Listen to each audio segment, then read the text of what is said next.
Hey, Raptor freaks. Lexiot's here. Monday Memory. Sorry for changing the time a couple times for this live stream today. I'm really been very tired from the last couple weeks of different things I've had to go do and different things I've had to take care of. So I just needed to sleep in, to be honest, partly. And then there were some other things I wanted to do. This is an unorthodox time. It won't be happening at this time again, probably. Just I needed to sleep. I really did need to sleep in. But thanks for being here. Monique has been here already and said some stuff. We just had to bring this game up. The pass by Kyle was so on point, greatest in history. Today, the Monday memory is September the 3rd, 2020, game three of the bubble semifinal series against the Boston Celtics. This game may have one of the most epic shots in Raptor history in it. Probably right there, right next to Kawhi's shot against Philadelphia in the championship year. That when OG hit the shot with zero point 0.5 seconds to go to beat the Celtics, it was amazing. The jubilation by his teammates running towards him and the stone cold non reaction of OG Anunoby made it all the more special. Now, some people say, well, that shot by OG was incredible. But what Monique is saying here is what Kyle Lowry did in this whole equation was very important and essential to this. I mean, the Celtics put Taco Fall on the inbounds play to guard him. Taco Fall, who's like 7'6", something like that. I don't know how tall he is. He's crazy tall. He may be the tallest guy in the league, and he has this crazy big wingspan. Well, Kyle Lowry maybe should have been a quarterback in the NFL. He maybe should have played for the Philadelphia Eagles, his favorite NFL team, because he has pinpoint accuracy with his pass. I will tell you what, one of the most amazing passes ever made. And it doesn't get enough credit for that whole play, the Kyle Lowry part of it. Sure, we see the OG shot, and he did make it, and that was crucial to the whole thing, of course. But in some ways, you could say the pass was maybe more important than the shot. Now, Kyle himself after the game said, no, my pass was nothing. OG had to make it for it to matter. And he's right also in that respect also. But yeah, September 3rd, never forget is what Monique's saying this today. And I agree with her. This is a special game. We just had the anniversary, the 2-year anniversary of it this past weekend. And that's why I selected this Monday memory for this week, because it was a really special shot and an amazing thing to happen. Shane Waters, happy Labor Day to you, sir, also. That pass was incredible, Mo. OG ready for more moments like this too. Yeah. Hopefully OG will get more opportunities to show a clutch factor this coming up season with good health and being in the game at the end of games and able to hit good shots. This is the thing about OG. He is very much automatic because he's very duplicitous. He's the same. He duplicates the same shot every time he shoots it.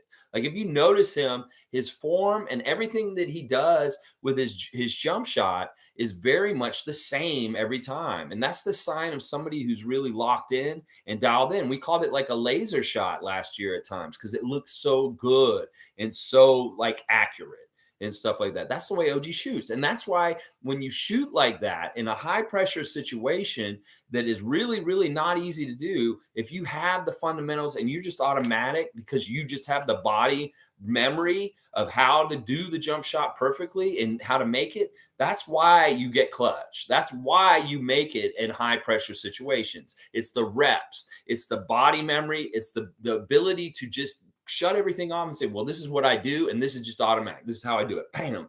And then it goes in. It's awesome. I love it. I love it. I love it. It's so much. Monique saying open gym crew captured the locker room celebration so perfect, and all the NBA analysts enjoyed it too.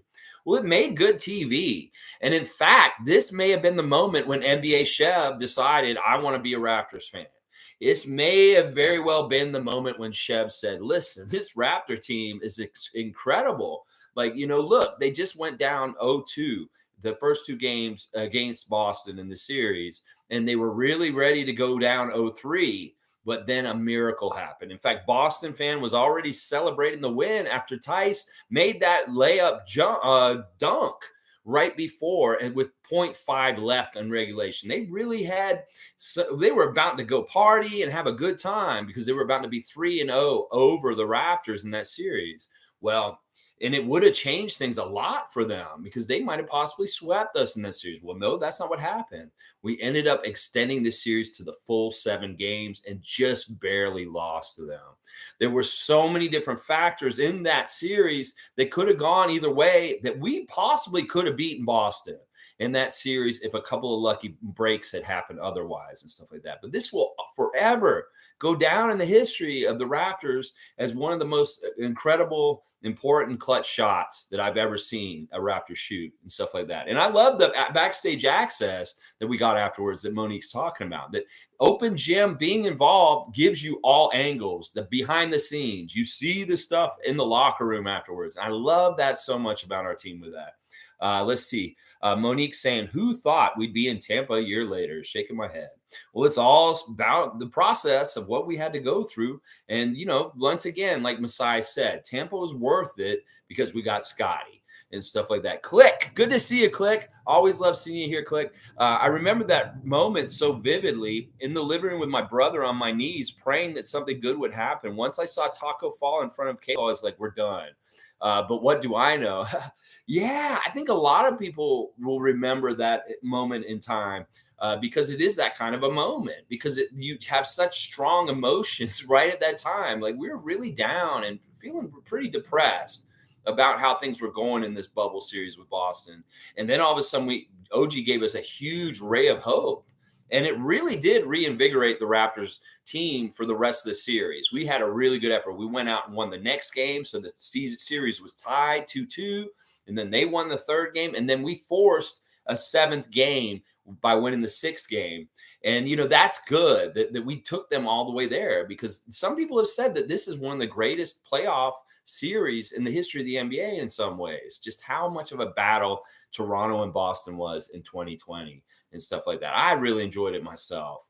There were all kinds of interesting things about that game. I was watching the highlights of it last night and kind of looking at the box score today. OG didn't score a lot of points in this game. He only had 12 points. He played 45 minutes, but he only took 8 shots.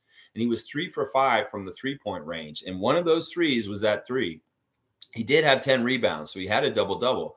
But the two guys who really pushed this game were Lowry and Van Vliet. They together scored 56 points of our 104 points. I mean, that was our 2 guard guys. That Lowry Van Vliet combo, those guards were killing the Celtics in that game. And Lowry was the leader in that game. And that's fantastic. I mean, Lowry, we miss him, but it's memories like that in that game with that pass and stuff like that make us really understand why he is the GOAT, the greatest Raptor of all time.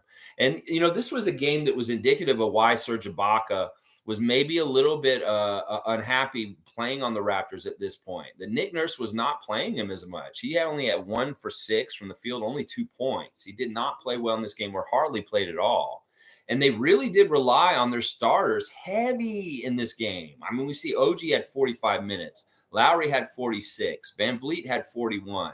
Siakam, 38. And then Gasol kind of split with Ibaka at the center position, and Gasol, but he had 26. And Gasol didn't look bad in this game. He actually had some good moves in this game at different times and stuff like that. But this was the first time the Raptors had ever played the Celtics in the playoffs, ever in the history of the NBA. And that was a big deal too, because we knew we were going to play them at some point in the playoffs, and it was going to be a big deal.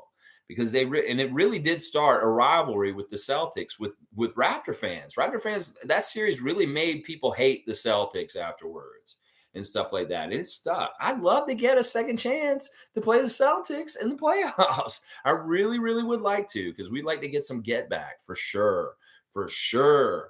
All right, there's some news and notes for today, guys. Team Canada's already played their game today against Colombia. This is one of the benefits of going on in the afternoon today, is that some of the stuff that's already happened that I would report on in the morning, I can talk about it now. And they barely won today. This was a very close game, 61-62, Canada over Colombia. Delano Banton leading the team once again with 20 points, but it was what's his name? Trey Bell Haynes, that hit some clutch free throws at the end of the game to win the game for Canada. They're now 2-1 in this series, and they're waiting to see who they're going to play in the quarterfinals. Now, the U.S. game the other day got rained out. I know this is so bizarre when this happens. How do basketball games get rained out? They're indoors. Well, the gym flooded against Venezuela. So U.S. are kind of behind. They have to make up the game. They're playing 3 games in a row and stuff like that. We'll have to see if this kind of stuff hinders their ability to be in the finals. And we'd love to see a Canada versus U.S. finals in this tournament. Trust me, we would. That is a good test for us, for our program against the U.S. program. Because it really is true. Canada's number 2 with the most players in the NBA now. We need to be elevating on the international level of play, how competitive we are, and be more like an equal brother to the U.S. in different ways. That we just have too much good talent in Canada in basketball at this point, and that we need to look higher and see where we can go, because we will go high. Trust me. It's really interesting that Bell Haynes won the game at the free throw line. Because I'm going to tell you right now, Team Canada's free throw shooting was awful. It was dreadful. They shot 40% at the free throw line. In fact, some of the players missed all their free throws when they got up there, including Thomas Kennedy, who was 0 for 4. And Bell Haynes was 4 for 7 at the free throw line. He had missed 3 free throws. So him being at the line to win this game for Canada today was pretty impressive. That it was clutch free throws by a guy who had missed a lot of free throws already in the game. So a little scary there. Like Doug Smith's at the game. He's been reporting on Twitter that what has happened there and stuff like that. And the Team Canada was actually down by 16 points in the second half. They rallied and came back and won this game today against Colombia.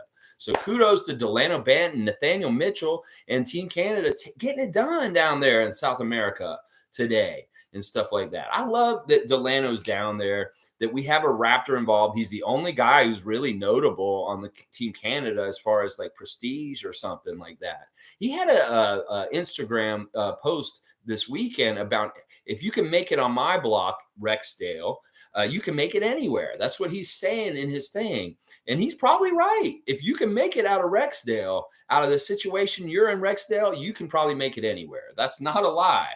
But it was funny because Armani was like, that you lost me on it. And I was like, is he talking about how he doesn't understand where Delano came from and how hard it was for him to get on his path? Or is he saying that because he doesn't understand because he's not on the team anymore? I don't know. Something like that. Let's see. Monique's here, saw some highlights via Instagram. Yeah, of the Team Canada game. This is really good for Banton's leadership skills. This is really good for just an international experience. And, you know, he's in Brazil. He's getting to have such a worldly kind of view. It's like Pascal's been in Europe this week. He's first in Salzburg with the Red Bull stuff. And now we're seeing this weekend he's been in Paris. Wouldn't that just make sense? The man speaks French fluently. He could go to Paris, France, and he can just be like anybody who lives there. Pascal will fit in so good in Paris. And we see him taking pictures of the Arc de Triomphe, the Eiffel Tower, and all the beautiful city scenes in Paris, France. So I love that Pascal is living his best life in Europe right now. And that is probably like a huge celebrity in France also. Like if somebody saw Pascal Siakam on the streets of Paris, they'd probably be like, "Whoa, Pascal, Pascal," and running towards him. I'm going to tell you that right now. Canadian Cowboy. What's up, Canadian Cowboy? Ta-da. If you guys have any remodeling, painting needs, carpet cleaning needs, call Ta-da. They're in the phone book. They will help you out. Monique's saying, so I went over the 905 schedule, so similar like every season. Really? Well, they have to play kind of the same teams, I guess. And, you know, they have to work within the NBA schedule also. We found out this summer that the people that make the NBA schedule are the same people that make the G League schedule. So, you know, they may not care about the G League schedule being too interesting or different each year because you're just going to have to play G League. And it's more important to make the NBA schedule really cool and stuff. So it's kind of like the last little pieces of the puzzle that fit in with the bigger scheme of things with the main league. And that the G League schedule is not as important because it's not as prestigious. But I do think it's very interesting that they're going to be using the Elam ending in overtime games for the G League this year. And there will be a special report on the Elam ending coming up. Sunday special report before the season will start. Some stuff on the Elam ending. We're going to look at that and see, can it eventually kind of progress into being a normal thing in the NBA in regular games and stuff like that. It's very interesting. Cowboy saying, I think we got the best mascot hands down. Cowboy watched the show yesterday with my niece and nephew. So much fun yesterday. I really, really enjoyed seeing them, and they were a lot of fun. I'm with you, Cowboy. Obviously, I'm going to say it's the Raptor. The Raptor is just a cool dude. But these are kids that grew up in the United States in Atlanta. And, they are biased towards the Hawks to a degree because, they've been to Hawks games. Well, at least my nephew has been and stuff like that. Yeah. Cowboys saying best team, best players, best city. That's right, Cowboy. You're right, man. And you know what? We got a new friend. This is one of the things that happened this weekend while I was down in Atlanta. We had a prop department, and some of the people that were watching were saying, well, we need to have more stuff like this on the Raptor Free channel when you're doing your stuff, Lex. Well, you know what? We got a new friend, and his name is Beaver. Hey, guys. I might actually learn how to do ventriloquism for this one. I'm not lying. I'm going to practice this, and we'll see if he can be more of a part of the show and something like that. But we got a new character named Beaver, and we're going to talk to him. We'll leave it to Beaver. Maybe that'll be a segment. I'll leave it to Beaver, and he'll come out and he'll let them know what's up. That's what I'm saying. Yeah. All right. What else is going on? There's an interesting article on ESPN today that's about how they do the Basketball Hall of Fame, how they choose and nominate and select who should be in the Basketball Hall of Fame. It's very, very interesting. I highly recommend it. It's on ESPN. This isn't the normal BS that ESPN puts out. It's really kind of pulling the curtain back and just talking about how the Basketball Hall of Fame is different than the Baseball Hall of Fame, the Hockey Hall of Fame, and how they select the players who get in there. And it's a lot more secretive and a lot more, you don't know who the voting body is. You don't know anything about that, but it's a very good article. I highly recommend it and stuff like that. What else? Of course, this is something you guys got to watch out too for. Another Sunday special report that will be coming up is about the Netflix Tim Donaghy Netflix series. This has come out in the last week or so, and there is a lot of very, very huge bombshells getting dropped in it, just like I thought. And I was right. Scott Foster's in trouble from this series. I have not seen it yet. I've seen small clips of it, but I am going to go see it in the next couple days when I go out to Adriana's house because she has Netflix, and I will check it out and I will give you my review and what I've learned from this Tim Donaghy series about the NBA and stuff like that. That'll be very interesting. So look out for some really good Sunday special reports coming up in the next couple of weeks, the Elam ending and the Donaghy Netflix special, stuff like that. Cowboys saying the Rico Hines runs should be called the Raptors runs. That's true. I mean, in some ways, you're right. And I'm, watching Scotty's second YouTube episode, or the first one actually, where they're in Vegas and they're running with Rico. They actually were running with O'Shea Brissett and Kelly Olynyk. So that made it legal. That was part of the reason why that workout was legal with Rico there, was because they had players from other teams involved also. It wasn't just a straight up Raptors practice, which would break the rules. But yeah, I mean, in a lot of ways, the Rico runs were Raptor runs. And Paul George said it best. You guys have been here the whole time, and it's been so awesome and stuff like that. So Monique saying more stuff on Masai in Africa by ESPN. That's cool. Always good content and stuff like that coming out about our guys. But if it's by ESPN, I like that because that's not always the way it is. It doesn't always happen that way. They kind of ignore us to a degree on that kind of stuff. So I didn't want to go too long today, unless you guys want to talk about more stuff. Just wanted to drop in and do a Monday memory of a great and fantastic pass that led to a really huge clutch shot by OG Anunoby. And he was so stone cold about it. He hits the shot. He's no emotion. He's just like, yeah, whatever, walking off the court, and they're all just piling on him. And just Kyle Lowry's look on his face after that shot looked like a little kid that was just like, gotten everything he wanted for Christmas. It was so beautiful to see. And then, his interview after the game is so iconic. We get that iconic line, I don't shoot to miss, and now it's kind of been used in other areas where Nick Nurse has said, I don't coach to lose. There's different versions of this, what OG's saying that has come out since, and I love it. It's so good. Nameless is here. Good to see you, Nameless. Patrick Beverly, we away, PG. We're in Toronto now. Yeah, that was hilarious. Patrick Beverly and Paul George were playing the Raptors at Rico Hines runs, and the calls weren't going in their favor. and he basically was saying, "Yeah, Rico is on the Raptors side." That was a hilarious point and stuff like that. Yeah, yeah, that's awesome. Do you know about Top Shop? I'm not sure what Top Shop is, Canadian Cowboy. I do not know what that is, so I guess that's your answer. I don't know what it is, so I can't really talk about it. All right, well, I'll wrap it up. Thank you, OG Anunoby. Thank you, Kyle Lowry, for such an amazing big time play that the Raptors executed on September the 3rd, 2020. That bubble series was ugly because we lost. I hated losing it, but you know what? A lot of respect was gained for the Raptors in that series also. That somebody like NBA Chev became a Raptor fan all of a sudden just because of that series. That's no lie. He says it himself. He loved the fight that they had. And even though they were unsuccessful in winning that series, they did gain a lot of fans because it was put on such a high profile stage, the Celtics being involved, and that the states were watching. They were watching the series. And especially after OG hit this clutch shot, and then it went all the way to 7 games. What a fantastic series. I even though we lost, I think it's one of the best playoff series the Raptors ever played. It was so difficult and tough. The level of boom, boom, boom competition between the two teams was incredible. And a lot of NBA fans, not Raptor fans, not Celtics fans, have said that that's one of the most entertaining series in recent years in the NBA playoffs. Celtics and Raptors 2020. So, yeah, there's a lot to be proud of it, even though we lost and stuff like that. So, Cowboys saying you buy videos like basketball cards. Oh, okay. Yeah, okay. So I know what this is like the clip thing where you can actually buy like Scotty Barnes highlight of his like running down the court against Orlando and dunking it and own that clip. Yeah, I've kind of heard about this stuff a little bit, stuff like that. Nameless saying, when's training camp starting up? This will all start right at the beginning of October.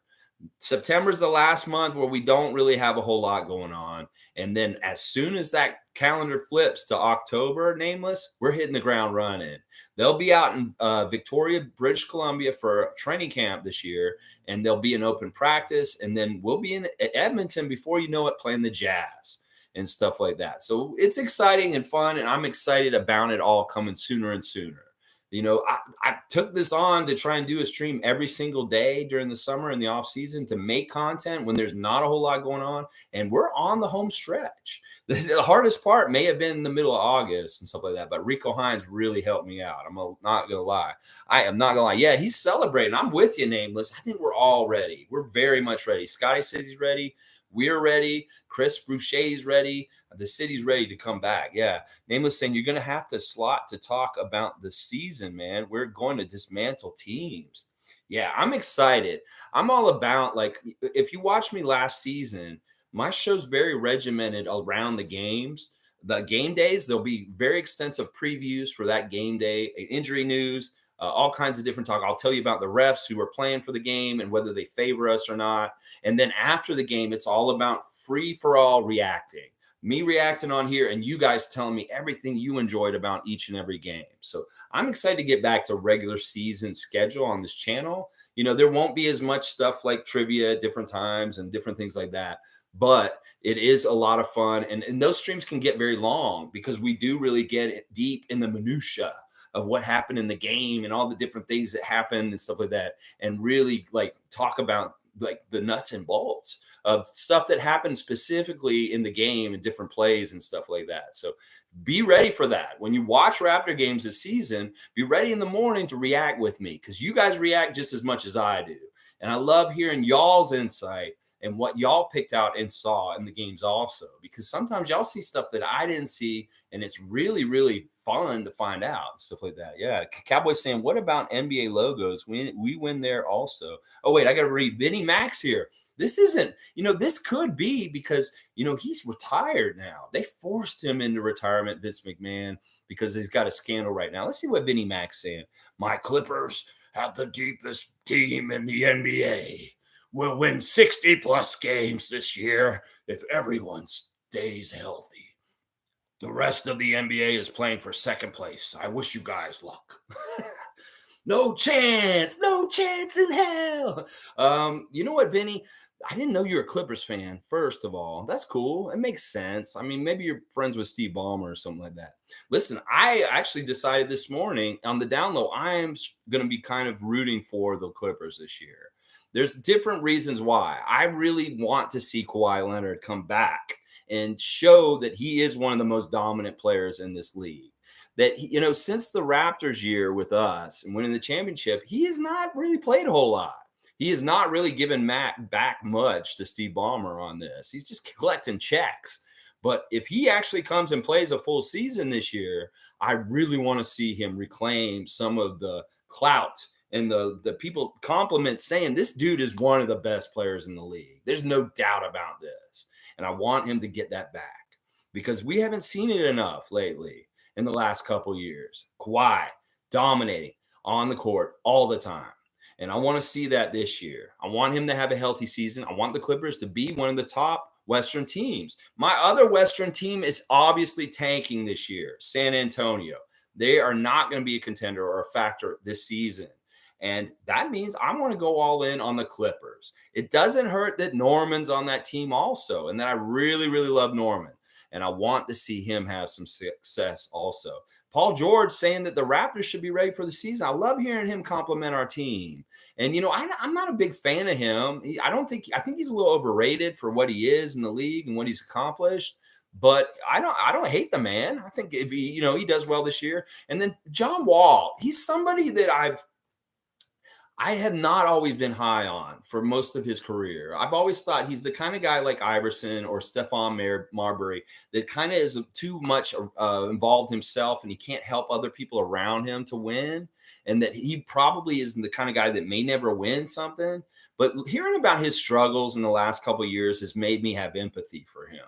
That he's been suicidal, that he's had some issues in recent years. And I love rooting for somebody who's coming back from stuff like that. So I'm actually kind of on the down low a John Wall fan. It's really weird too because I never liked him. I hated him in Washington.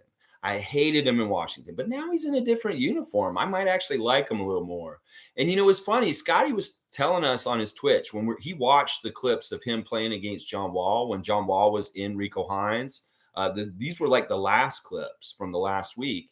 And Scotty's watching it with us. And this is what he said about John Wall. So John Wall is still one of the fastest people in the NBA. He may be old, but that dude is so quick. And then specifically, Scotty was saying, if he has his left dribble and he's coming up the court, he's so hard to stop.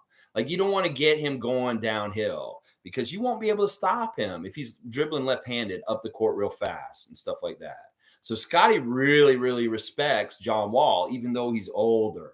And he's not as young as he used to be in different ways. They're going to be an interesting mix in the Clippers, and I do really hope that they play really well. I'd love to see them above the Phoenix Suns in the standings. I love to see them above the Golden State Warriors in the standings, and obviously the Lakers. So yeah, let's go Clippers this year. There's no reason why Raptors Nation can't get a little bit behind Raptors West.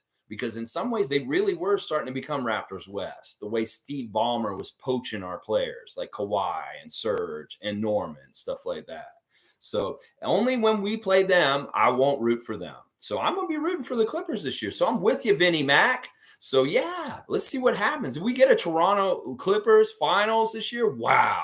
Think about the storylines that the NBA could get out of that. Raptors versus Clippers, NBA Finals 2023. It'd be a good time. It'd be a real good time. All right, let's see what you guys are saying. I love this. You guys have generated some more comments. We got more to read. Let's see. Cowboy is saying, what about NBA logos? We win there also. Good luck, Vinny.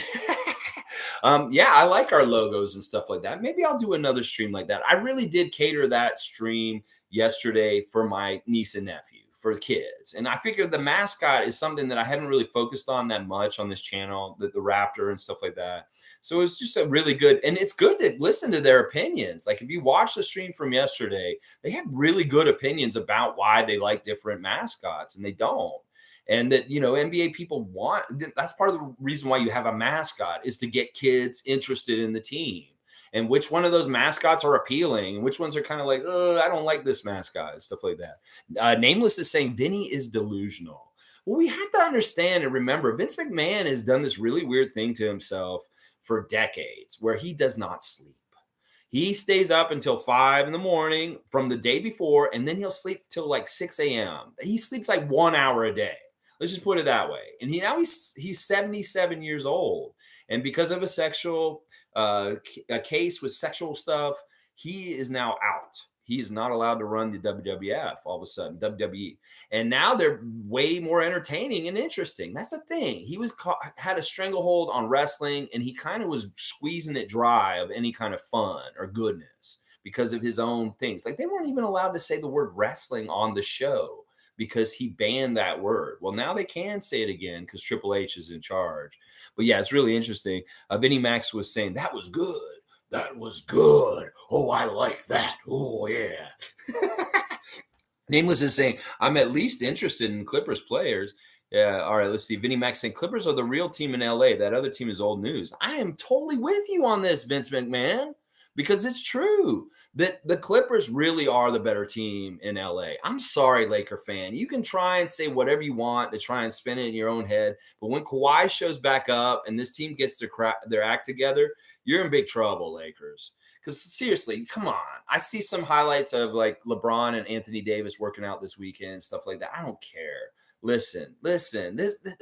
No, the Lakers are not going anywhere. They have to build to the next level just to get in the play in, and then maybe they'll be in the bottom of the playoffs. They're not going to be a championship contender this year. They're going to be just like the Nets, and they're going to be a little bit of a dumpster fire. Where the Nets are going to really be a dumpster fire, and both of them will be very similar to the way they were the last 2 years. They've been failures the last 2 years, both those teams, Brooklyn and Los Angeles, and I don't see this changing any kind of way. I think it's going to be exactly the same.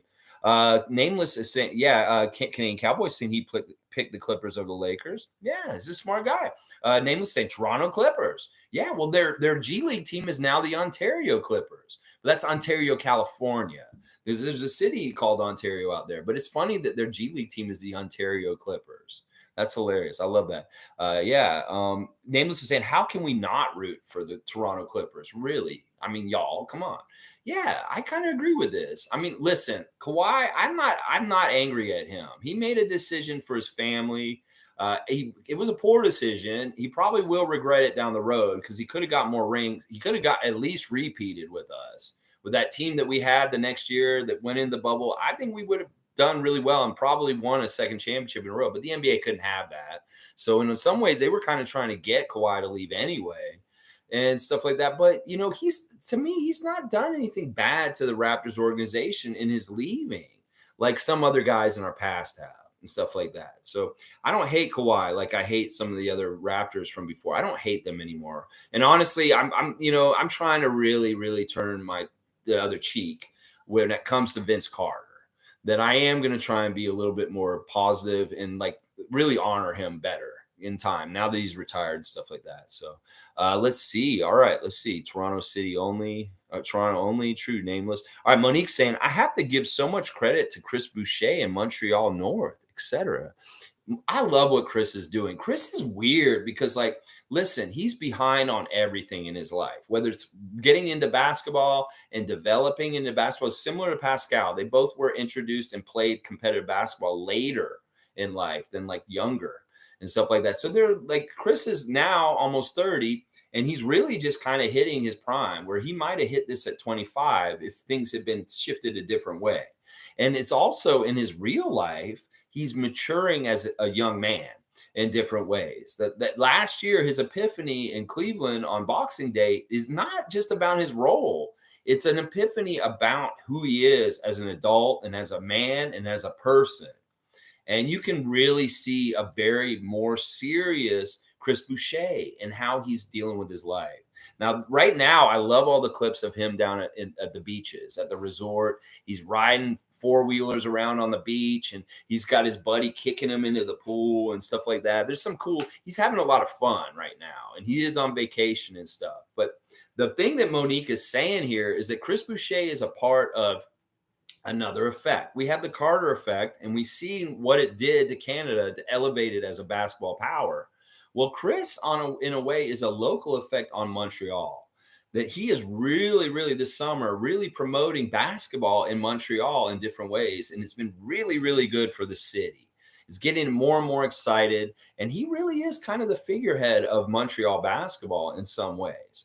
So I love that. And he's mature and grown to this point that he can really handle that role and be that person at this point. Chris, you are making me so proud that if we look at your journey from when you got on the Raptors team, 4 or 5 years ago, and where you are now, you really have done some hard work, not just on the court and with your game, but as a human being. And I have so much respect for that, Chris Boucher. Oh my gosh, boy, do I ever. Canadian Cowboys saying, "Let's go, Boucher." He's the name, biggest hustler on the team, nonstop engine. Yeah, yeah, I like this. Really, like more like Rodman, more and more this year, more and more like Rodman. That's what we want to see, Chris. Nameless saying, "Man, the league is not going to know how to handle Scotty, Siakam, and OG." This I know. Listen. They don't want to talk about us. They're just going to ignore us when they're talking about preseason rankings. Or just talking about who might win awards or anything like that. They're just going to ignore us because in some ways they're scared of us. That if they really take a hard look at us and really try to understand what we're doing, it might terrify the hell out of them. They'd be like, "Oh crap! Now I understand what the Raptors are doing." You know what's weird? Watching the Monday Memory game yesterday, the highlights of the game against the Celtics, game 3 in the bubble series, I looked at our team and the way it worked with Lowry and Van Vliet and Gasol out there is a very different kind of style than what we're playing now. That even since 2 years ago, we are a totally different look and a different kind of overpowering that we can be at this point. That with Scotty and Precious rising up, maybe OG finally staying healthy, and Pascal and Fred continue to be who they are, and maybe elevating their games more in leadership ways or just in more intelligent ways on the court. We have a lot of room for growth. In fact, I've been making this argument all weekend with people. They put so much weight into like deals that like the Donovan Mitchell trade, as far as like, oh, they're just going to be good because they got Donovan Mitchell. That's an upgrade and stuff like that. Well, people have to understand back in the day in the NBA, there weren't a lot of these big blockbuster trades all the time. The teams had to really stay with who they had, and they built within like them getting better. And that's historically the way teams elevate and become playoff teams and then champions. It's not by making a quick move and just getting a player all of a sudden and hoping it works. In fact, the way we're doing it from inside is the old school way. And it is the proven way that actually really for sure works because you've got guys that are known quantities in the formula and that they all kind of rise up. When you bring Donovan Mitchell to Cleveland, see how that works. You don't know if that's going to work or not. It may be an abject failure. It could be all kinds of messed up for any kind of reason. Gobert, same thing. Same thing with DeJounte in Atlanta. That's what I'm saying. It's just this climate of the new NBA now, and the fans with the trade machines and the internet and stuff like that. They all want to be so brilliant and figure it out and say, "Oh, this move." Michael Grange wrote a piece about us having a quiet summer and not doing anything. Grange, you're an idiot. You should be paying attention better. We did make a lot of moves this summer. Michael Grange, how are you saying that we had a quiet summer? You're not paying attention, Grangey. You need to pay closer attention. Otto Porter's a huge move. Christian Coloco's a huge move. What are you doing, Michael Grange? You could at least point to saying, okay, the Raptors finally got their rim protector, shot blocker, center. And then Otto Porter's no slouch. This is a real piece for a championship team. So I don't even get it why the Raptors reporters themselves say we had a quiet offseason and we didn't do anything. Well, that's not true. And this team's going to look a lot different this year, even from last year and stuff like that. So I love it. Vinnie Mac saying, likewise, that would be awesome. See, Vinnie Mac wants us to play the Clippers in the finals. Raptors, Clippers in the finals. Boom, boom, boom. Let's make it a family affair. All right, let's see. Cowboys saying NBA can't handle any player on our team. They're going to have to pick and choose. Pick your poison, NBA. You go ahead, double down on Pascal Siakam. Let's go see OG just kill you. Figure it out. We're going to figure out where to spread the water to who, because you're not getting to them, because you're going and concentrating on other guys. Well, Scotty Barnes, boom. Precious, boom. Fred VanVleet, boom. Gary Trent Jr., boom. Yeah, you got to pick and choose your poison, because some of it you'll be able to stop. but there is somebody you're not going to be able to stop out of the five guys we have on the court, especially when we're positionless and Cleveland's running around with Mitchell and Garland at guard, and then they'll have like what, three centers out there with them. Like we're going to be in the middle ground, and we're going to figure out how to make those mismatches work to get good points from a team like Cleveland because they don't have any wings, and we have wings. They're like the anti-wing. We're the wings. So yeah, it's going to be very interesting. Nameless is saying we're a threat, man, at every single position, like no other, and we're deep. We're deep, and we're deep with talent, and it's young talent. That's the other thing. None of this is old guys that are already established and hit their ceiling, and we don't know where they're done. They're maybe on the decline. Somebody like Lowry. This is different. We have guys that are all going up still. And people may say, well, Pascal can't get any better. He's still on his way up, y'all. Let's not get it twisted. Until this man gets to be about 30, 31, 32, he's going to be still going on the way up, at least in my eyes, as far as things. And he said it himself at the end of Rico Hines. He said, I know I could have been so much better during Rico Hines. I'm not where I'm supposed to be. And I'm like, what? Look, dude, you've been electric, as Nick Nurse said. You looked so good in most of the Rico Hines runs. You were there the whole time, and you look like you were in such good shape, and that your shot looks so much better this summer. Even like we can tell, Pascal, that you're going to hit better threes this year already. We can tell that about you and Scotty, that both of y'all are going to be better 3-point threats this year. So it's very interesting. Pascal doesn't think he's doing well enough. And he looks so good already. That's the thing I'm telling y'all. He doesn't think he's doing good enough. And you watch Rico Hines. You tell me how good he's been doing. Oh, my gosh. It's crazy. All right, let me see what else you guys are saying. I love the discussion today. And I can go for a little bit today. So I got some time. That's part of the reason why I wanted to go later is that I wanted to have some more time. Let's see. Vinny Max saying, I somehow found this channel after Roman Reigns winning against this weekend. Yeah, there was a Castle pay-per-view in UK or something like that, very interesting stuff there. And it's like wrestling's kind of interesting. It's a little bit attractive for me to come back and watch now that you have retired, Vince, because in some ways you were ruining wrestling. You have been ruining wrestling since 2002 when you consolidated and made it a monopoly, and you were the only show in town, and you really got lazy with like innovation and making it good. It just got really horrible. And now there's some hope for some innovation and new stuff coming up and stuff like that. Yeah, Roman, he retained his stuff. There was speculation about whether he would lose it and stuff like that. It's interesting. Isaac, good to see you. Isaac Campbell, my good friend and Raptor freak, Isaac Campbell in Ottawa. Siakam over Kawhi for finals MVP would put him on the map. Yeah. There's so many arguments against how good Siakam is and stuff like that. And the easiest way to point to why Siakam's so good is he has a ring, that first of all, but not only just that he's a ring. Some people say, well, Kawhi was there. Well, listen, Kawhi and Pascal did stuff like Scottie Pippen and Michael Jordan did when they ran. They were like, if you look at duo scoring in playoff runs, they are second to just Jordan and Pippen. You can put all these different duo combinations throughout the history of the NBA. And Jordan and Pippen are like two of the highest scoring combinations in playoff history. Well, second is Kawhi Leonard and Pascal Siakam. And not people want to talk about that and realize that this dude was like at the level of a Scottie Pippen for the Bulls in playoff runs and stuff like that. That's really good evidence right there and stuff like that. So Vinny's saying, who do you trust more this year staying healthy, Kawhi or AD? Now, Cowboy thinks AD. Listen, I'm going to say this. We know that AD can get hurt real easy. Like, I don't think Kawhi gets hurt that easy. I think this dude in some ways is kind of like coasting. I don't know what Kawhi's motivation is right now at this point. Like in some ways, I really felt like he could have played last year, a different time. I don't know what's wrong with him. But, I'm going to say this. If the question is who's more durable, who's probably more like apt to get hurt, I would say that Kawhi is more durable and Davis is more apt to get hurt. So if Kawhi's healthy this year, they're both healthy to start the year, I think the one that'll make it more likely through the season is Kawhi. That Davis is more likely to get hurt for something stupid, stuff like that. That's the way I look at it. MK, good to see you, MK. Every single day, normally 9:30 a.m. Eastern Standard Time. Just had to shift things back a little bit today. Other than Raps, who is the most exciting young core? The Pelicans are interesting to me. I really love the Pelicans core.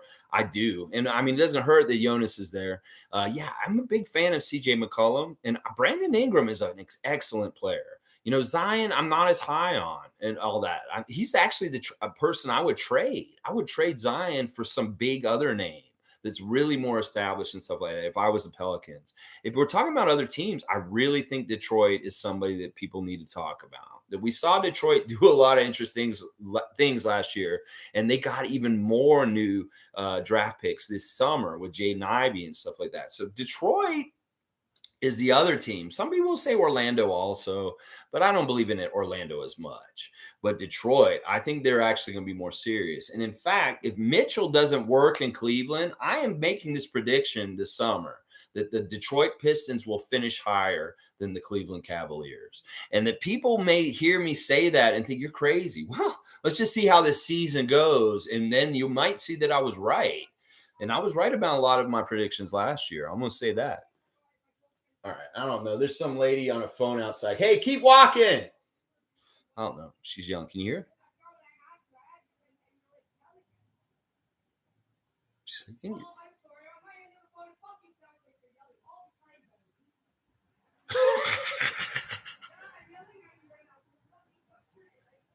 Oh my gosh. I didn't want cussing on this stream, but could you hear her cussing out there? Oh my gosh. Anyway, all right, let's see.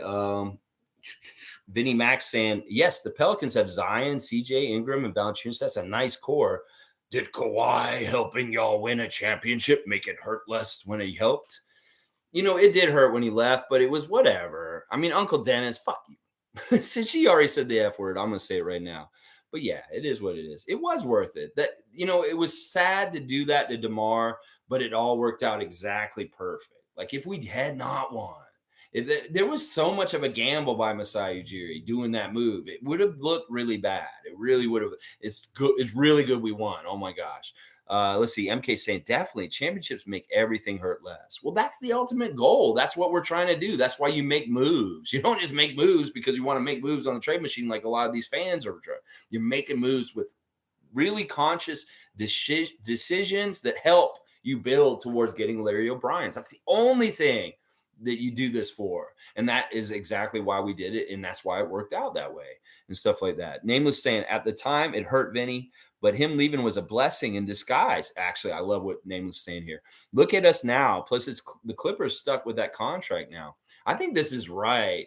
Like, get him out before it gets worse. I mean, look at what he's done for the Clippers since he left us. He's been hurt almost all the time and just collecting checks. How much of a distraction would he be away from, developing guys like OG and Pascal more just because Kawhi's around and he's the figurehead best player on the team, but he's not actually there and stuff like that. That's what I'm saying. So it all worked out exactly perfect for the way it did and stuff like that. And it'll be really cool when the Raptors win their second championship without Kawhi, because it'll reflect more on the guys who were still on the team from that first championship, like Fred and Pascal. And that's what I want. I want them. This is what Freddie wants the most. He says, I don't care about anything else. I want to be known as a champion when I retire. I want people to look at the name Fred VanVleet and the first thing they think of is champion. And that's what he really wants. So he wants to cement that even more by getting that label a couple more times. So yeah, it's really, really interesting stuff. And I'm right. I'm not right. Nameless is right. It was a blessing in disguise that Kawhi left after 1 year. It really was in a lot of ways. Vinny Max saying, my favorite Raptor was Marc Gasol because he constantly shut down Embiid. Joel scored 0 points against him. And Black Spun saying facts. Yeah. Yeah, Marc Gasol was amazing. Once again, a great period of time for Mark to be on our team. And it was great for him too, because he finally got a championship. And that'll always be special and important. And it's cool because Mark is still really tight with some of the current Raptors. Like him and Kyle are good friends. Him and Fred are very good friends, Marc Gasol and Fred. So he is really a part of our Raptor legend family.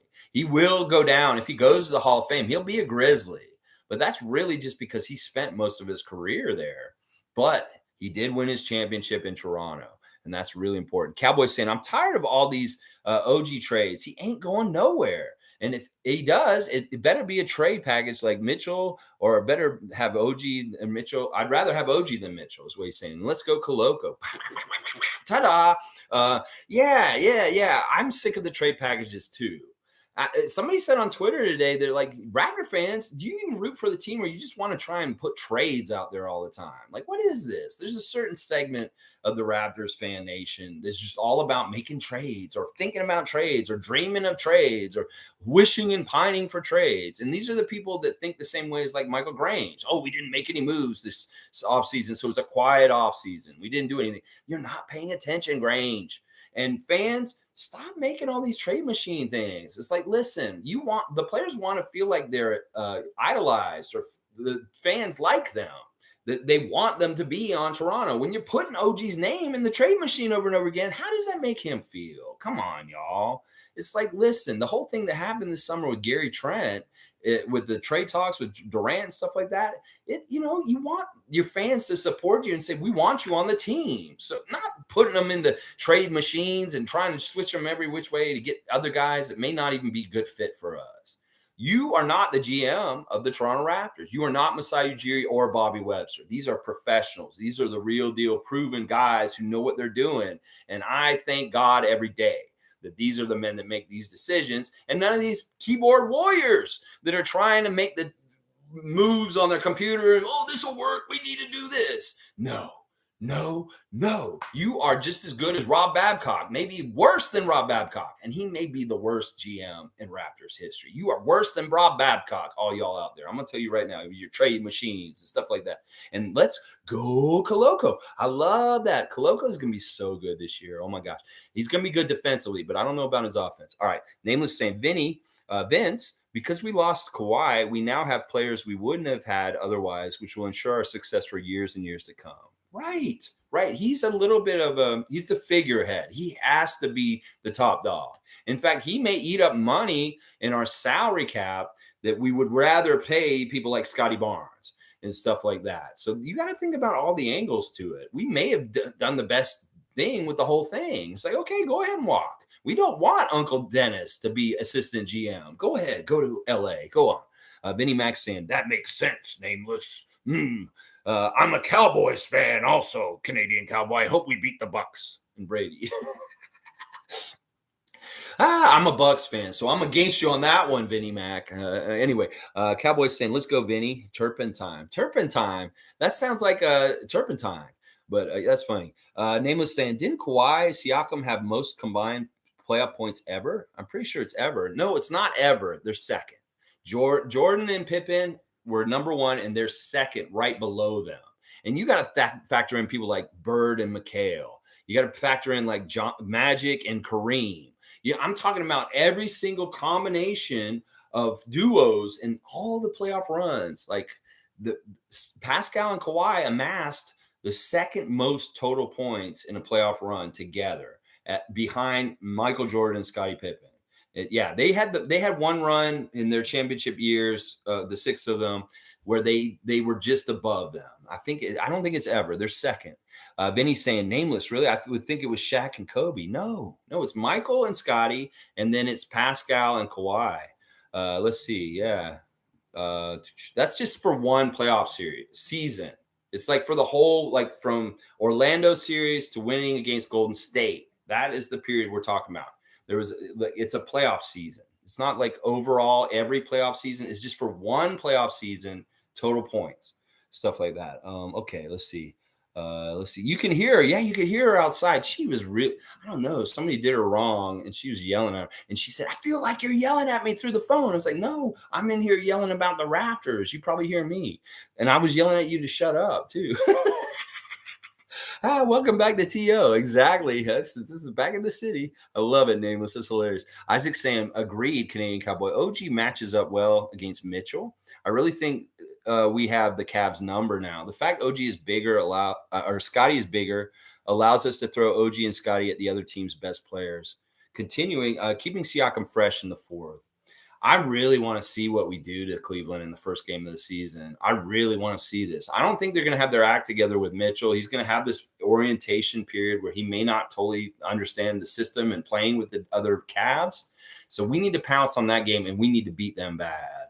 And it'll be good because it's going to be a game where they want the Cavs to come and make a debut, the new Cavs, and be something good. Well, if the Raptors beat them up on the first day of the season and they're getting all this hype about being so good because they got Donovan Mitchell now, that won't hurt us for getting a little bit more respect. In fact, we hit the ground running like Paul George said we should for the beginning of the season. We will get some notice because we're going to be beating some pretty high profile Eastern Conference teams early, like Cleveland, Miami, Brooklyn. We need to go get them and show them that we're for real, stuff like that. Let's see. Monique's saying AD is more injury prone. Yeah, I think he is. Like classically, you got to remember that year that Kawhi was out for San Antonio. That was contract. That was I want to leave. I'm not really that hurt and stuff like that. So G's here. Hi. Did we talk about Delano for Team Canada yet? Yeah, we did. We talked about it a little bit early on, but we can talk about it a little bit more. I said basically, G, I was really proud of Delano showing leadership down there and that Team Canada beat Colombia today. And he had like 20 points. And it was free throws that won the game for them by 1 point. Which is really close, and they did not shoot well at the free throw line. The percentage for the team at the free throw line was 40%, and they won on a free throw by 1 point. So that's really, really risky way to win. And not only that, they were down by 16 in the game, and they rallied and came back. So very, very cool, very, very cool stuff. Welcome to G. Yeah, MK saying, who's your X factor this season for the Raps? For me, it's Precious. Me too. I was actually going to say that before I scrolled it up. Yeah, it's Precious.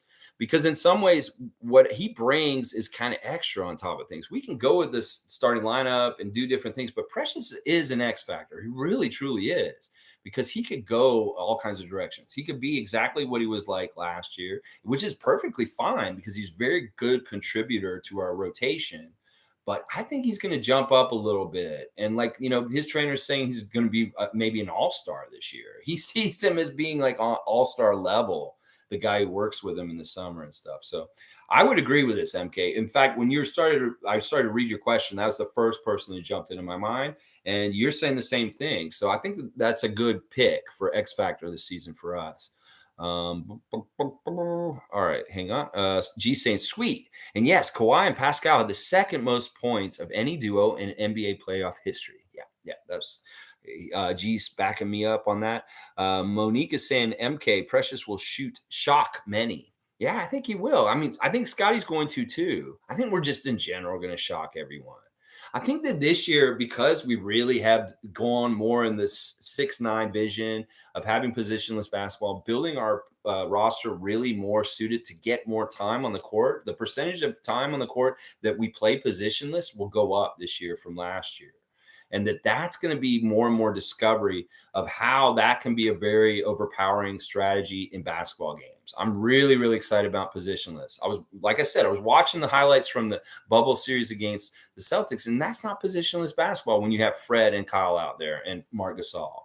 Well, we can do a whole different kind of lineup that's so interchangeable and interesting that the things that can come from that are really limitless in some ways, especially with the personnel we have, the absolute crazy good players that we have on our team, like Scotty, OG, Precious, people like that. It's going to be really interesting. I'm excited. David's here. Happy I didn't miss this. What's up, everyone? Hey, David. Yeah, I know I'm on at a weird time. I really needed to sleep in, to tell you the truth, from going so hard the whole last week, moving and just traveling and all this kind of stuff. Pearson wasn't too bad last night. There's kind of some funny stories at the airport, but it was all right. MK's agreeing with Monique that we're going to shock people, and Precious in particular. Cowboys X factor this season is Gary Trent Jr. And you know what? I want to espouse on this a little bit, that Cowboys saying here, because I think he's right that Gary, we saw a lot of stuff from him last year. There's some points where he's just absolutely controlling the game scoring wise, but he could be more consistent level this year. That X factor of Gary being more consistent throughout all the time could be a factor for us. And that, I think, like I said, I've said this a couple times on this channel, if anybody's going to score 50 points or break Fred VanVleet's franchise record for most points as a Raptor, it's going to be Gary. It's going to be Gary. G says Gary's looking smooth. Yeah, Rico Hines, he looks real good. Like Scotty says, he's a bucket. He's a guaranteed bucket. And it doesn't matter if he's wearing long sleeves or long pants. He's hitting shots. He can get around and move around any which way. Nameless saying, because Kawhi left, we got Precious, Gary, Barnes, Koloko, etc. Thanks, Kawhi. Boom.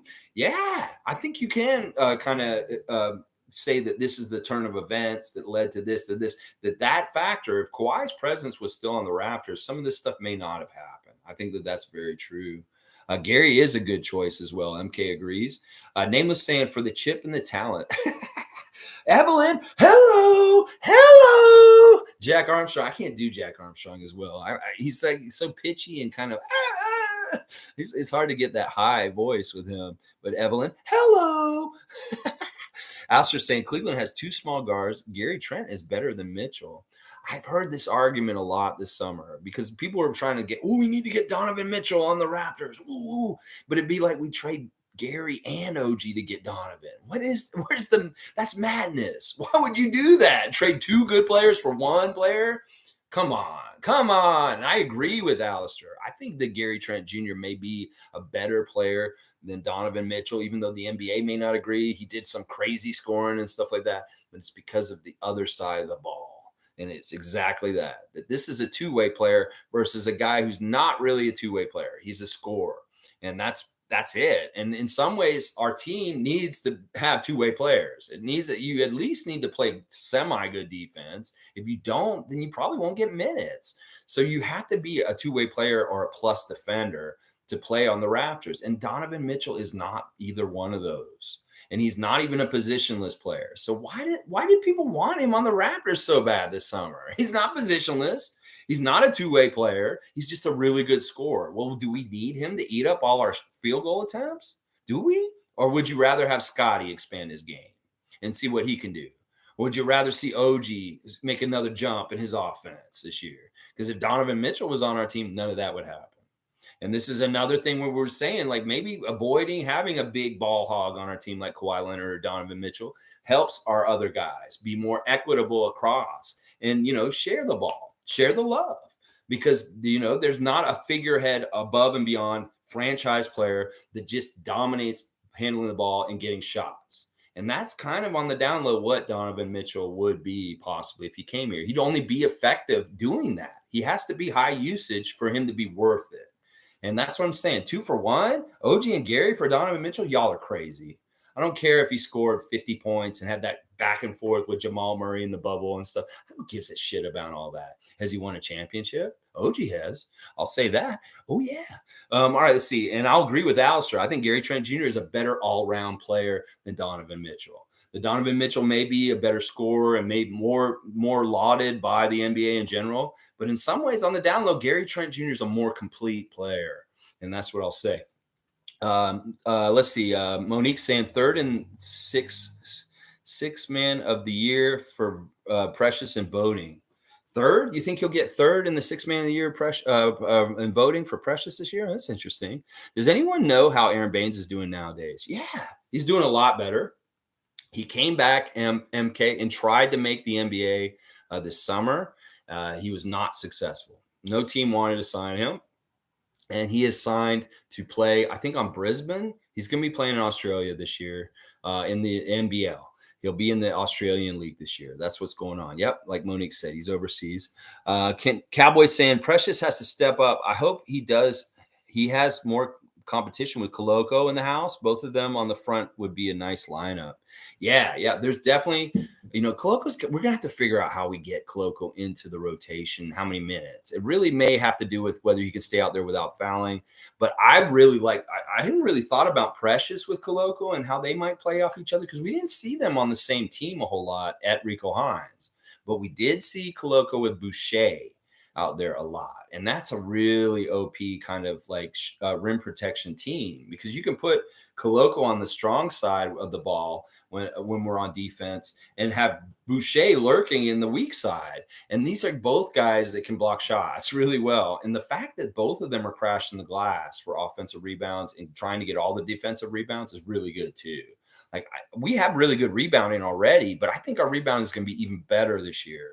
partly because of Koloko all of a sudden being around, and Chris Boucher's more dedicated to rebounding than ever right now. And I think that him coming in this season this year with the focus of being a rebounder and a defender more than trying to score and the three pointers and the other stuff that he does is going to show this year. Like we may see Chris get some 15 to 20 rebound games this year. I'm serious. I want to see him do this. I want to see him get like a 15 rebound game this season for sure. Oh yeah. Blah, blah, blah, blah. Nameless saying Precious should start over Koloko out of respect. Yeah, I'm really a big person on seniority and guys that are kind of more established. There's kind of like staircase. You got to let the next guy come up, get his chance. And Koloko's behind Precious as far as things. A lot of people are already pushing to put Precious in the starting lineup this summer. We've talked about this ad nauseum a lot about the reasons why. Precious will get in the starting lineup eventually, but we have to let it happen naturally. It's not like we just flip a switch and say, because once again, we're not Nick Nurse. Nick Nurse is the coach. He's going to know better than us. And we don't make that decision. Nick's going to figure out when Precious should start and when he shouldn't, stuff like that. And stuff like that. All right, let's see. This is in another language. What is that language? I don't even know. What did you say? Translate to English. This I don't play. Was that Italian? That's pretty cool. I like that. G saying Pascal's video on his trip looks fun. He's always smiling. I mean, he's got to be fun. Part of it is, I think Pascal, he said that he'd never been to Salzburg. So he's going to places he's never been. And that kind of excitement and stuff like that about going to a new place that you've never been to and have that feeling of experiencing stuff for the first time. I'm pretty sure he's been to Paris before, but maybe he hasn't. Maybe he's in Paris for the first time in his life, or this weekend and stuff like that. That's got to be a lot of fun. Like anybody who goes to Paris for the first time, he's like, whoa, this place is cool. This is crazy and stuff like that.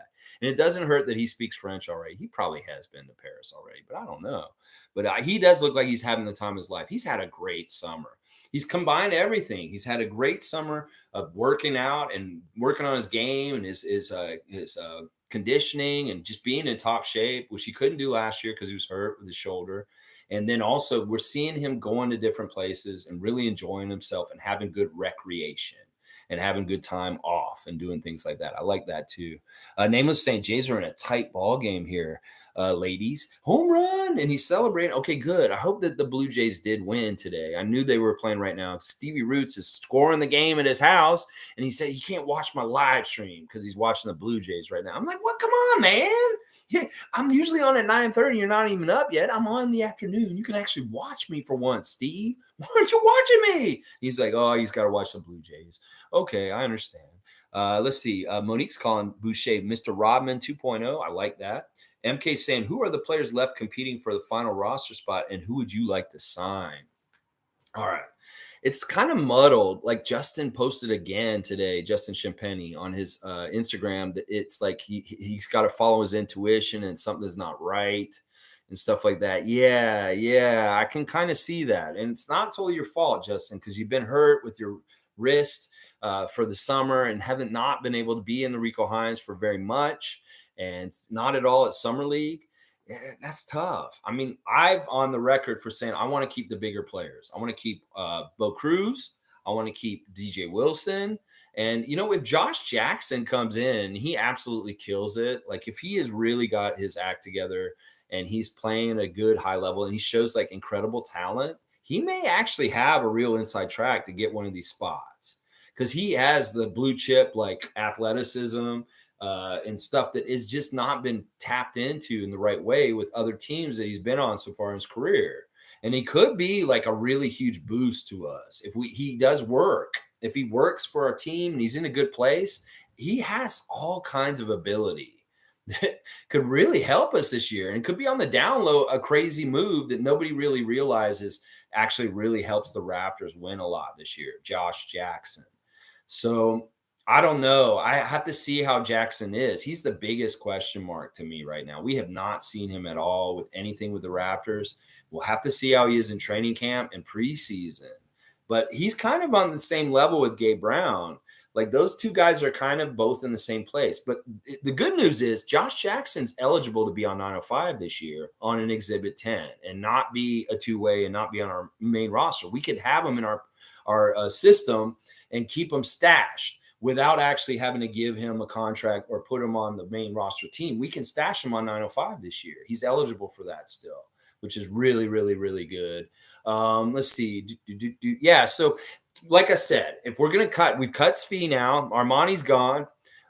If we have to pick three of the guys that aren't going to make the team, I'm going to say it right now. I'm going to say Gabe Brown.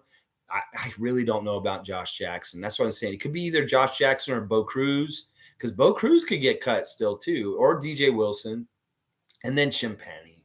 Champagny, and like I'm gonna say Banton's on the team for sure, but he is another guy who's not for sure. For sure, I think he's for sure. For different reasons, like he's playing in Team Canada and stuff like that. And he's had a really good summer. He's done a lot of good stuff. It's a no-brainer. He's from Toronto. Delano should be on the team, but he is not totally sure yet, for sure.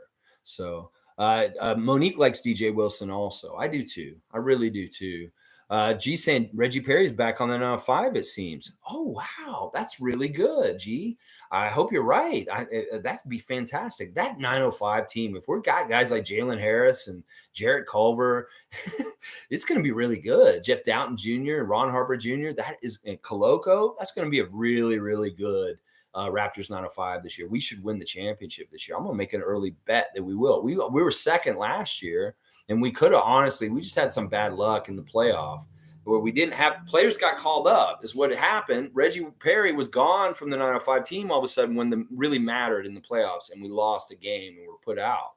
But if Perry had been around, we might have actually won the championship. Justin is in Toronto. Yes, this is good. And this is showing the signs that, like I said, he's committed. He cares about being on the Raptors this year. He's going to try and do his best in training camp and make up time lost this summer because of his injury to show the Raptors how much he's grown and developed and wants to be on this team. And he does. You can tell he really, really wants to be on this team. And I hope he does make it. And, it's going to be hard. It's going to be really hard. It's going to be very competitive. Let's see. Josh has a great shot. Monique thinks that Josh Jackson has a great shot. I do too. I think he does. Because like even in Detroit in the last couple of years, we've seen him have really solid sequences on the court where he's very capable in offense. Like he's the kind of guy that all of a sudden will come out of nowhere and he's like a baseline slamming on you. He's like, he was it's crazy. He was the 4th pick in the draft. He's the 4th pick in the draft, 1 pick behind Jason Tatum. So he's got to be somewhat good with talent. And if the other teams didn't know how to get it out of him, there's also the speculation that he had a drug and alcohol problem. And when he went to Rolling Loud Miami and tried to get in the MVP section, he got arrested. And then, they sentenced him with some drug and alcohol counseling. So who knows? Maybe the Raptors know that he's sober now or something like that. And that may be a big factor in why Josh Jackson could work out for the Raptors, is that he's not being a knucklehead with like how he's drinking and getting all messed up and making bad decisions. So, because that's part of the reason why Phoenix and Detroit and these other teams have let him go, is because he's not totally a good character guy because of his problems with getting drunk and acting like an ass.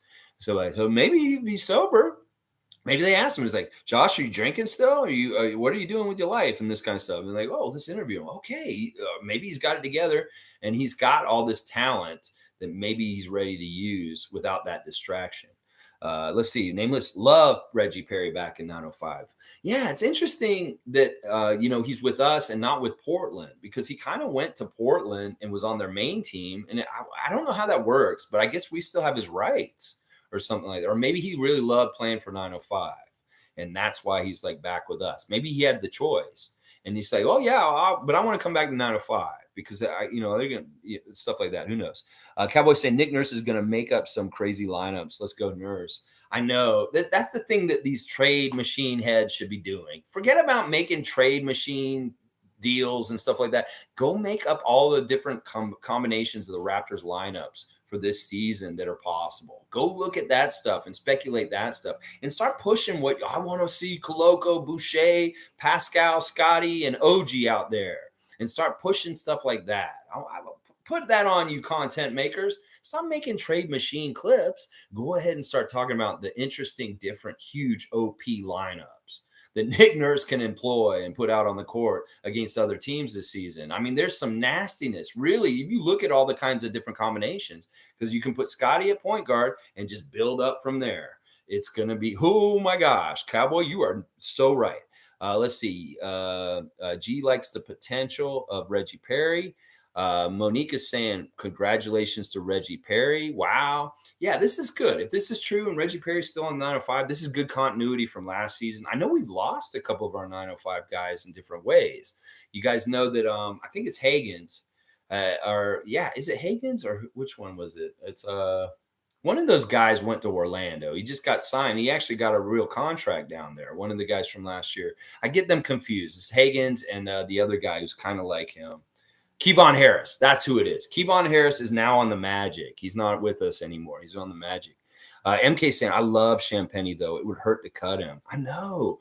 Well, some people have said they've made this suggestion. If he can't be on the main roster, then just let him be a straight 905. And that still has the opportunity to maybe get elevated to the main roster because of some reason or whatever. We just want to keep him in the system.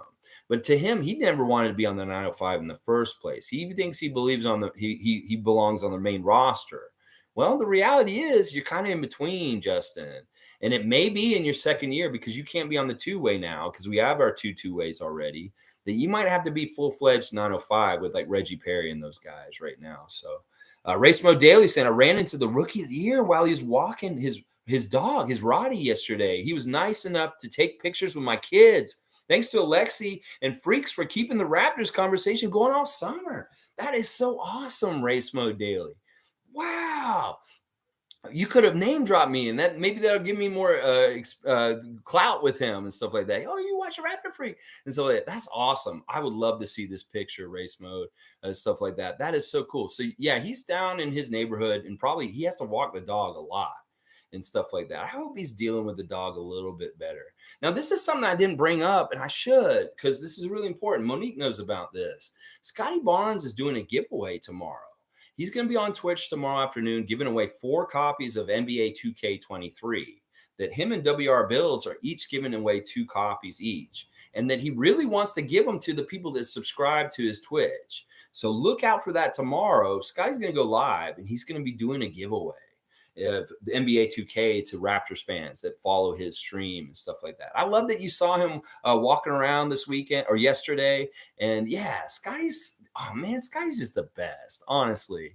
And that's so cool that he took pictures with you guys. He took the time to stop. Now, if you guys see Scotty in public, really gauge the situation and make sure that it's an appropriate time to approach him. And it sounds like what you guys are doing. If you're just walking and stuff like that, and he's got the dog, it's probably not a big deal and stuff like that. But that dog, Cardi, is going to be a handful. I can already tell. But I love to see that he actually goes out and walks the dog himself. He could easily pay somebody to go do it for him. But that's good. Scotty, man, you're the best. And I'm so happy you're on our team. And it was really cool representing you down in Tallahassee this past week, wearing your jersey and spreading the love about Scotty Barnes back in Tallahassee and Florida State. And I have to mention that game last night. Oh, my gosh. Scotty posted on his Instagram, Florida State beat LSU by 1 point last night in their college football game. This is an upset, y'all. That I was talking about it with my brother on the way to the airport in Atlanta. It's like, if FSU beats LSU, this is a big deal because we're not supposed to. We're not a very good team, and we did. We beat them with a blocked field goal right at the end of the game, and LeBron James was in shock on his Twitter about it. And meanwhile, Scotty was celebrating on his Instagram. He's like, go Noles, go Noles. It is a big deal. FSU's got some hope now. It's pretty cool. Cowboys saying Bant won't let anyone take his roster spot. He's a Raptor. Yeah, I think it's that. It's like he has so much promise. Like if he fills out a little bit more in the next couple of years, it'll help him. And he knows that. He said that right away when he came in as a rookie. He knows he has to lift weights and get stronger. But this kind of leadership, being on Team Canada this week is really, really good for him. It's really, really good for him. He's shown leadership all summer. I love the leadership he showed at Summer League. And, you know, when at Rico Hines, he was running the game when on his squads quite often. He was on the second team, and he would be the figurehead kind of leader running that team and stuff like that. So G's saying cool to race mode. That is so cool. I mean, listen, he's accessible, and he's out there and stuff like that. Not just on Twitch, but around the city and stuff like that. Cowboys say Nick Nurse will make Jackson better. Yeah, coach of the year. I think that Jackson, if he's around good quality dudes like our guys, there'll be good influences on him. It could be that he never really found his place on any of these teams. Phoenix, where he got drafted to, Sacramento's a mess. What is he going to do there? Detroit going in a younger direction, and maybe they really wanted to give the minutes to these young guys like Kate Cunningham and stuff like that coming up, and that Jackson just wasn't in the plan, so he's expendable. Well, he's on the scrap heap, but he's a really good piece of junk.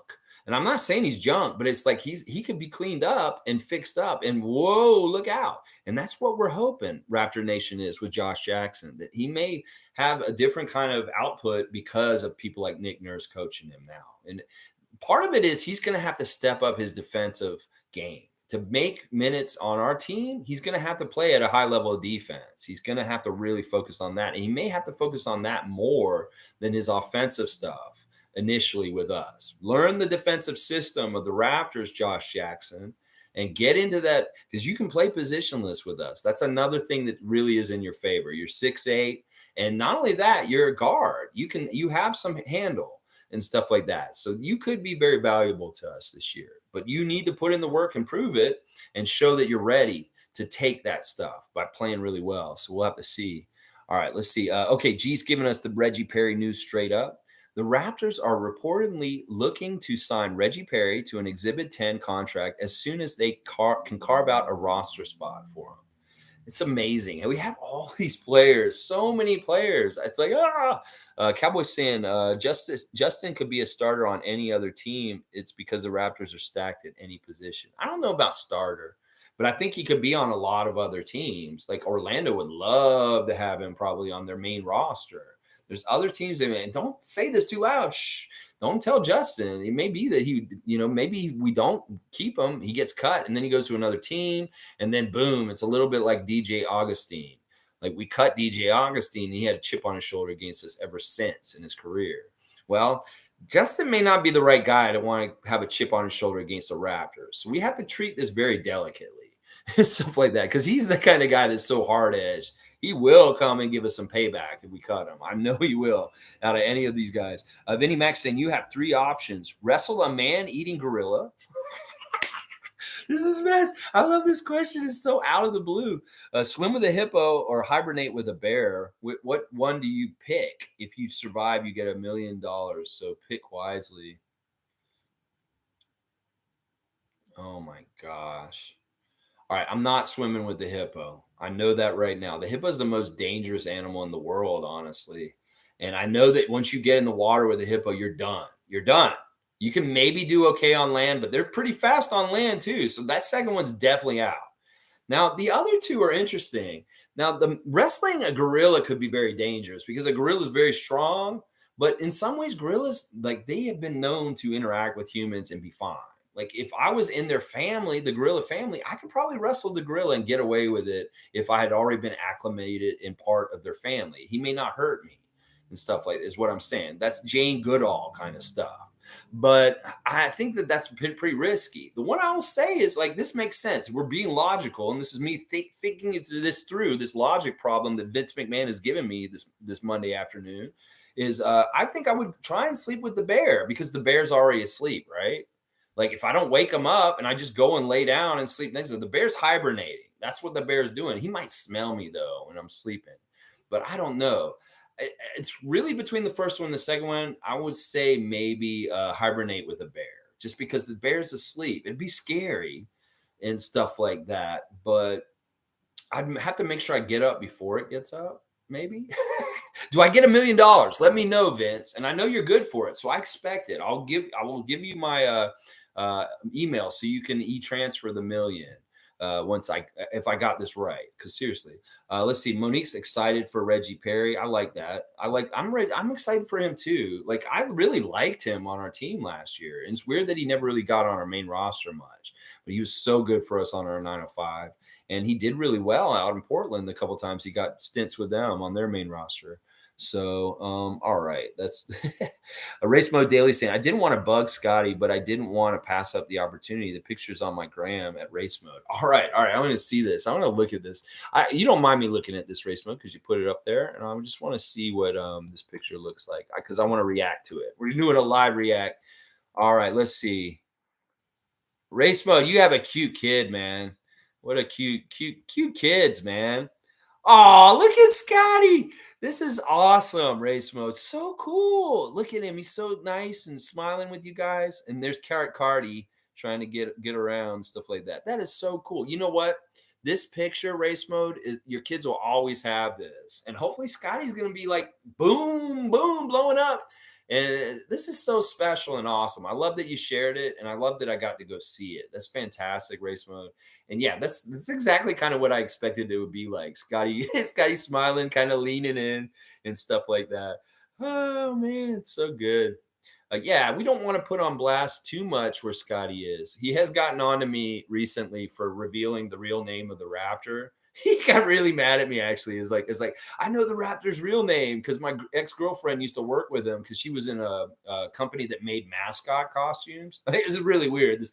She had a really cool job at Looney Tunes mascot custom mascots. They make like Toucan Sam costumes for grocery stores and stuff like that. Well, the Raptor was a client of theirs because he would buy like the little like St. Patrick's Day hats and vest or whatever costumes for his mascot outfit.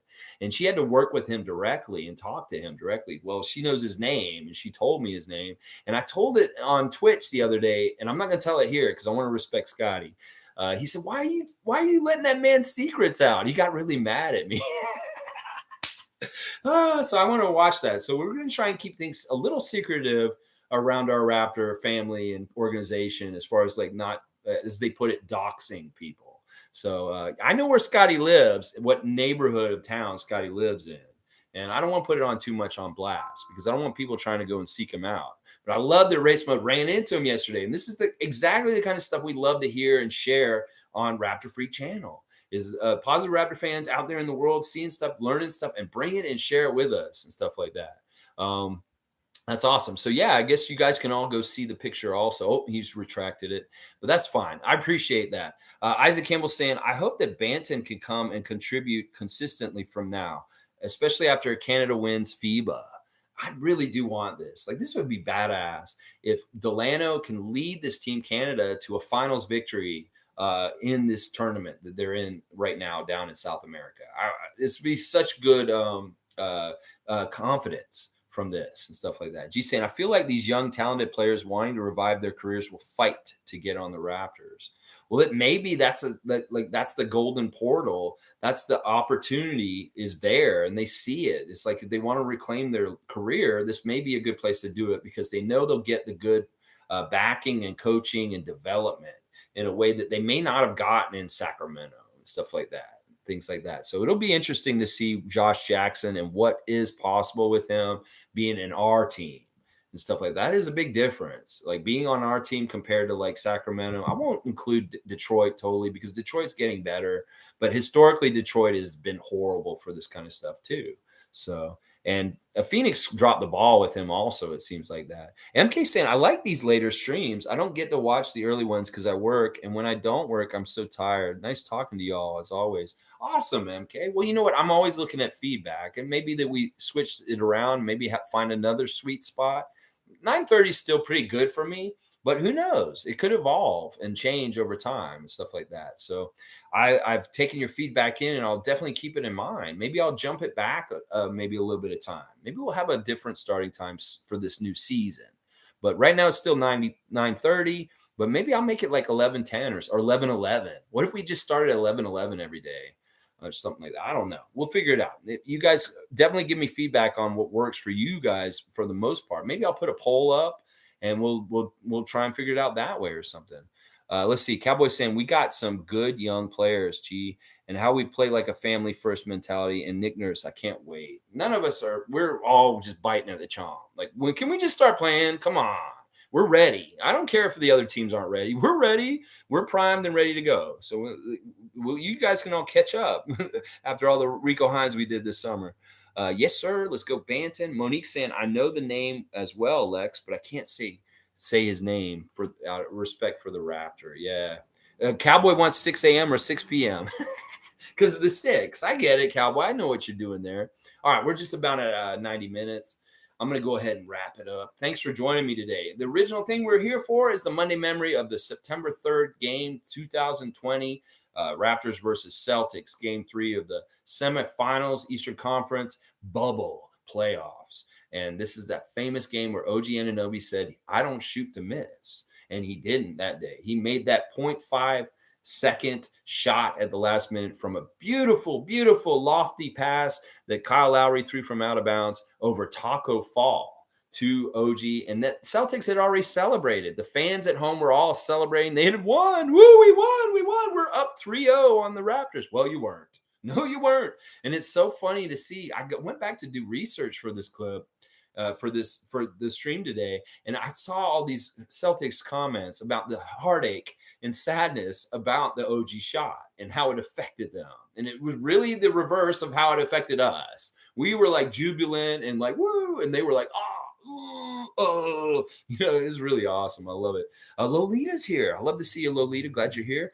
Monique saying, let's go Raptors. Cowboys saying, later, everybody. Let's go Rap City. Evelyn saying, hi, Lolita. Banana Bread Tan's here. When is the first game? The first game is the end of October.